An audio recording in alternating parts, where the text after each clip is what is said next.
which takes us to public input. Now, there has been one request declined and one accepted. I'll just cover the one declined. It was from Dr. Peter Waddell. He was intending to bring some counter-arguments to Council about the issue of the Notable Tree Program. Members, the Planning Committee resolved in November the approach that we would be taking. We've canvassed that, we've made decisions on it.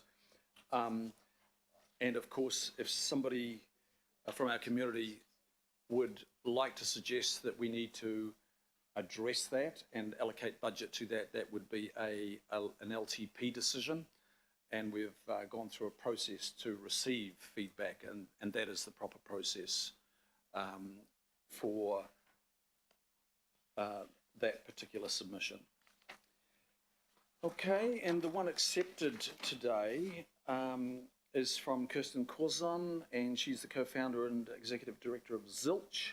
And Kirsten's going to address us regarding some suggestions on how we can make changes to our policy to decarbonise and increase sustainable mobility. Welcome, Kirsten. Come up to the middle there if you like. And Kirsten, you've got 5 minutes before you to make your presentation. We've got a presentation in advance. Welcome to the Planning Committee, and we'll have some time to put questions to you at the conclusion. If you'd like to, just activate the button on the right, and the floor is yours. Thank you. Thanks, Chris. Tēnā koutou, tēnā koutou, tēnā koutou, katoa, ngā mihi nui ki koutou. Thank you. Kia ora. What I really want to talk to you today is around, we've declared a climate emergency, and what we believe from the hats that I wear, that we need greater leadership and we need greater policy for electrification and decarbonisation in our city. There we go. Is it working? No. Oh, there we go. Just to acknowledge that I'm involved with 3 sustainable mobility businesses. Obviously Zilch, which is a pure electric car sharing company. Carbon Asset Management, which is a consulting business that assists fleets to go to zero carbon. That's majority owned by the government. And Sustainable Fleet Finance, which I'm director of, which does green fleet leasing, charging infrastructure. But today I'm very much wearing my Zilch hat.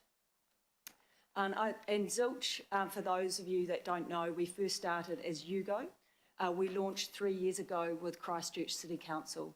So in 2018, the council sold 50 of their combustion vehicles and 5 of their electric vehicles, and they adopted our mobility as a service model. So over 3 years, and I have to say it wasn't easy, there was lots of challenges, but over 3 years that's resulted in 80,000 trips and 300 tonnes of carbon saving and over 6,000 members that use the service. Zilch has got 3 different products that it offers now. We launched with that public car sharing, which is cars in public car parks and can be used 24/7 by anyone. We also have an exclusive EV fleet where we put electric vehicles into businesses. We charge them a monthly rate, we help with charging infrastructure, and they use our mobility as a service model so they can do private bookings or business bookings, and we rebate a portion of that revenue back to them so they no longer have to have FBT in cars and salary packages. We also are launching next month our community car share in Christchurch. It's a housing trust. We're putting electric vehicles in there. It's on the public transport route. There's also e-bikes going in there, and the residents within that social housing area are paying a lot less than our public car sharing, and we're rebating that money back to them as well. So we're looking forward to growing that to address the inequality of electric vehicles, because in reality, electric vehicles are for the privileged at the moment due to the high capital cost. You all should know these numbers, and I'm guessing that you do. You know, the summary of these numbers are we've got population growth that leads to car growth. You are all doing a fantastic job around public transport and committing that to decarbonisation, but we have to address the cars that are on our streets, and because it's a waste of capital and it hasn't been decarbonised. And if we look at Auckland, there's 2 car sharing companies in there now, City Hop and Zilch. We have a third.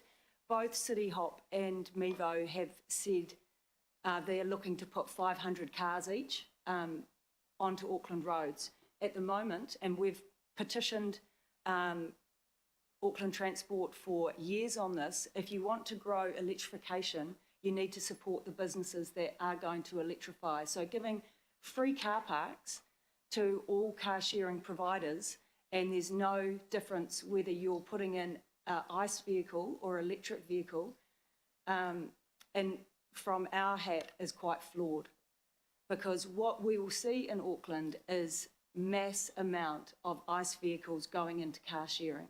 And if we just look at the economics of that, for Zilch, we buy $60,000 Ionics or $80,000 Konas. If you're City Hop and you're owned by Toyota, you can put $20,000 Corollas in. So you've got a big difference. Zilch has just invested $140,000 putting in 18 chargers in Wynyard Quarter. We have to pay private rates on that car park and install charging infrastructure. So we have no plan to grow any further in Auckland, because we're paying for car parking. Our competitors get free car parks and they can put in cars that are a quarter of what the capital cost of what we have. So, you know, if we are in a climate emergency, we need to have policies from Auckland Transport that support decarbonisation, and currently we're not seeing them. You know, that $140,000, and this is that we paid to invest charging infrastructure in Wynyard Quarter. We need to see policies coming out from central government and local government for new residential and commercial builds that mean that charging infrastructure is installed. It doesn't need to be the chargers, it doesn't need to be 100% of the car parks, because we need to optimise charging infrastructure, but we need to be running the cabling. You know, we haven't seen that anywhere in the country, and it led to, when we launched in Christchurch, we spent over $500,000 on charging infrastructure because of it. So we need greater leadership, and I feel that that needs to also come from central government. It's not all sitting on your shoulders. You know, when I said leadership, I'm also very much looking at Auckland Transport, you know, Watercare and Auckland Council, having cars included in salary packages, including car parks and salary packages. And I don't know, you know, what your employment agreements are, but that's not leading to decarbonisation. That's leading to you all driving into the office and parking in your car park. So, and mileage allowances as well. So a big thing that we talk about across all 3 businesses is offer mobility allowances. Encourage your staff to decarbonise and use public transport. And if there's a businesses, oh sorry, I'll wrap up now. But I guess what I'm looking to see is more change and greater leadership and policies that reflect decarbonisation coming from Auckland Council. Thank you. Happy to answer any questions. Thank you, Kirsten. And I think we've got the balance of those as a quote from Rod Carr, and Dr. Rod Carr, and we had him here recently. Was there another slide after that you needed? No, it was just a thank you. That was it? Thank you. Thank you. Members, have you got any questions of Kirsten? Deputy Mayor, please. Thanks, Kirsten, and thank you for the presentation, and well done in Christchurch. Showing good leadership there. But a couple of questions. First one is around the actual infrastructure for the charging stations. Is there sufficient grunt in the electric network to enable that to happen? Yeah, that's what I thought. Yeah. And that's the first question. Yeah, so there's certainly not. You're not alone in that challenge, but it is a very real challenge. So to give you an example, a site that we looked at for exclusive car sharing for a corporate, and they said, we want to put 50 EVs into this site.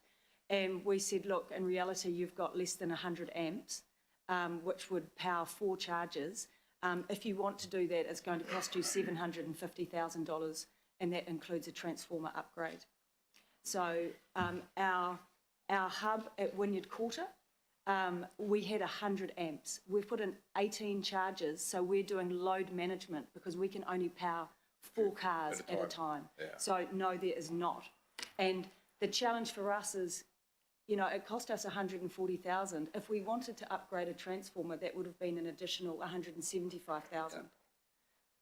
So no, there's not, to your first question. If I may, subsequent, so what has your discussions with Vector been about getting these transformers put in place? So there is going to be the guts in the network to allow you to charge. And my last question is the recycling of these lithium batteries, potentially a little bit of a nightmare going forward in 20 years' time. Yes. So I understand you've got some work around how that's progressing around the world. Yes. To answer your second question, we've had discussions with Vector.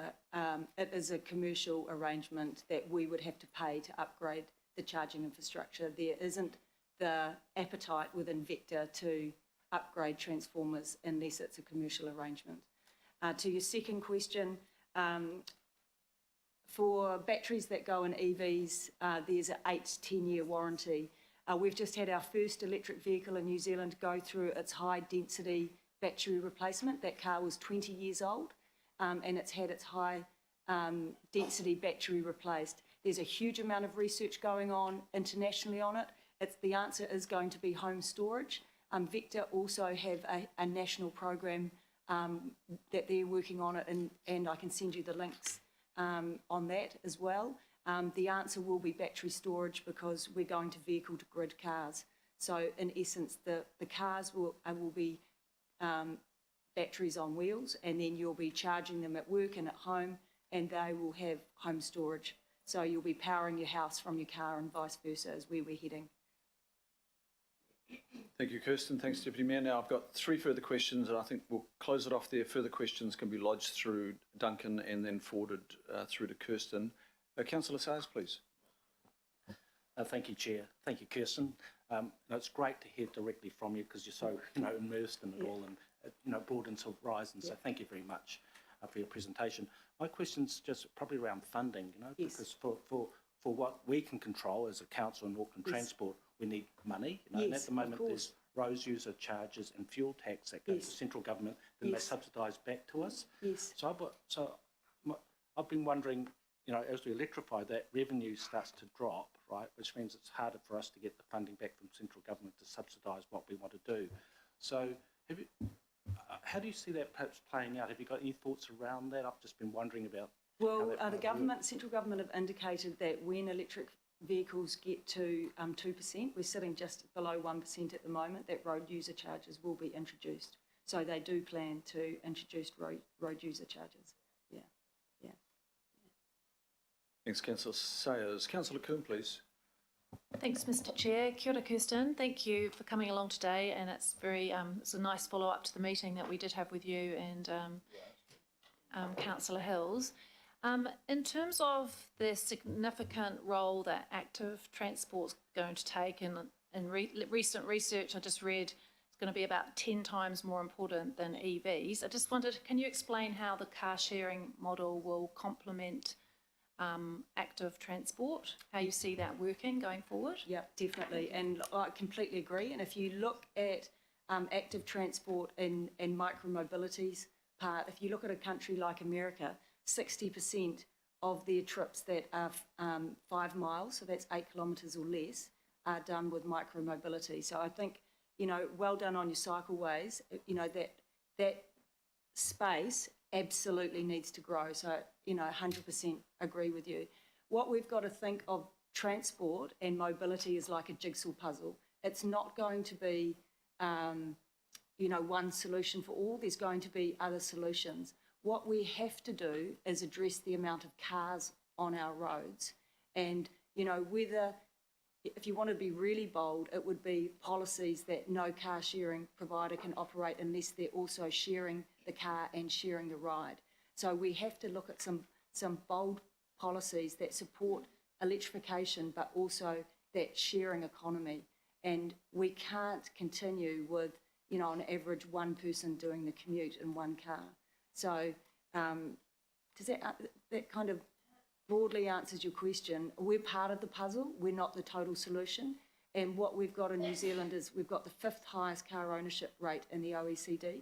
We're not going to be able to convert everyone into active transport or micro-mobility like that. It's going to take time.